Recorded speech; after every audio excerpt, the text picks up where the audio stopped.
नमस्कार मित्र। आज हम आप लोगों का सामने एक बहुत ही इम्पोर्टेंट चीज़ के बारे में बात करेंगे।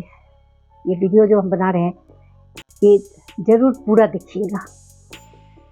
दोस्तों, हम लोग जब जन्म लिए हैं तो मृत्यु तो हम लोगों के लिए अनिवार्य है। कोई तो अमर होकर हम लोग रह नहीं पाएंगे। अपने कर्म के हिसाब से कुछ उम्र ज़्यादा कुछ कम हम लोग जी सकते हैं, लेकिन मृत्यु तो हम लोगों के लिए अनिवार्य है। तो चलिए आज हम आप लोगों को बताएंगे कि जब किसी इंसान का मृत्यु हो जाता है तो उस इंसान का जो पार्थिव शरीर होता है वो तो हम लोग तुरंत दाह संस्कार नहीं करते हैं। बहुत समय ऐसा भी होता है कि किसी इंसान का शाम का समय मृत्यु हो गया है, शाम के बाद किसी भी शमशान घाट में दाह संस्कार नहीं किया जाता है।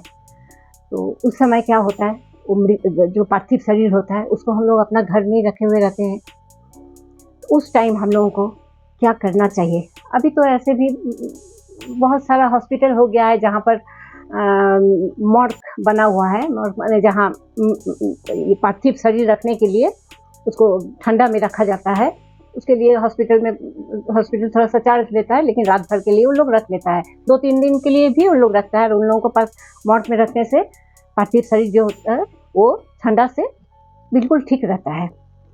लेकिन बहुत सारा ऐसा होता है कि हम लोग का घर में शाम के समय किसी का मृत्यु हो गया तो हम लोग पार्थिव शरीर को लेकर इधर उधर नहीं करते हैं। हम लोग सुबह के लिए इंतज़ार करते रहते कि सुबह के बाद ही दाह संस्कार होगा।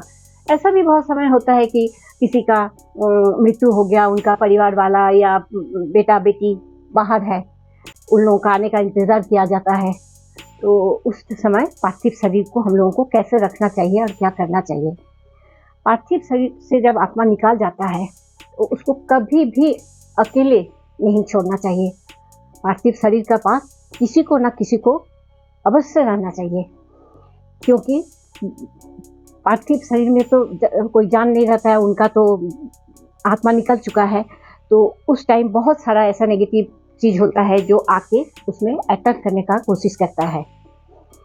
सूर्यास्त के बाद जब आदमी का मृत्यु हो जाता है, हम लोग उनको घर में रखते हैं, तब हम लोगों को एक आदमी को कम से कम उनके पास हमेशा बैठा रहना चाहिए।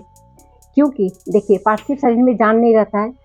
ऐसा भी बहुत समय देखा गया है कि कुत्ता बिल्ली कोई जानवर आके उसको नोच के खाता है या उसमें चींटी लग जाता है। ये चीज़ बहुत ख़राब चीज़ होता है, ये घर के लिए भी अमंगल होता है। इसीलिए पार्थिव शरीर को कभी भी अकेले नहीं छोड़ना चाहिए।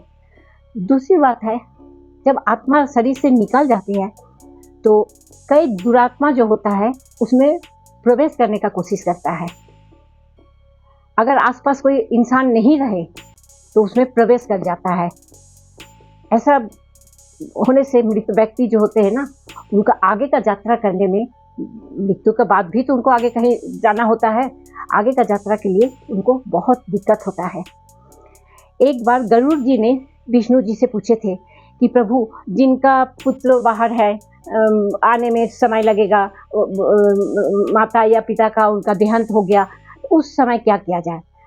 तब स्वयं विष्णु जी बोले थे कि जब तक पुत्र उसका माने माता पिता का मृतदेह का पास या पार्थिव शरीर का पास ना आए, या पुत्र के द्वारा ही जो अग्नि दिया जाता है वो अगर बेटा ना दे तो उस इंसान को कभी भी आत्मा का शांति नहीं होता है।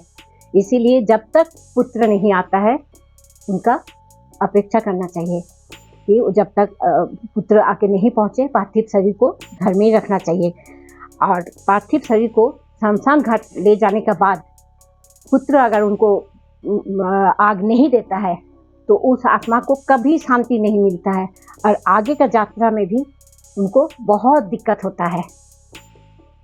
और एक बात है कि बहुत पुराना समय में बहुत सारा सुना जाता था कि कोई इंसान मर गया है, उसका अंदर कोई दुरात्मा घुस गया।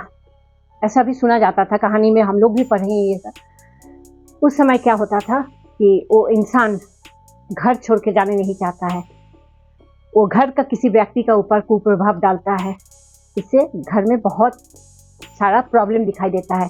घर का व्यक्ति को चारों तरफ से झमेला, झंझट, काम में बाधा, घर में किसी का ना किसी का तबीयत खराब रहना, ये सब लगा हुआ ही रहता है। इसीलिए कभी भी किसी का घर में हम लोगों का मृत्यु होता है किसी का, शाम का समय स्पेशली, उस शरीर को, पार्थिव शरीर को कभी भी आप लोग अकेले छोड़ के इधर उधर ना जाए। ठीक है मित्रों, अगर मेरी ये जानकारी आप लोगों को अच्छा लगा तो जरूर सब्सक्राइब कीजिएगा, शेयर कीजिएगा। नमस्कार।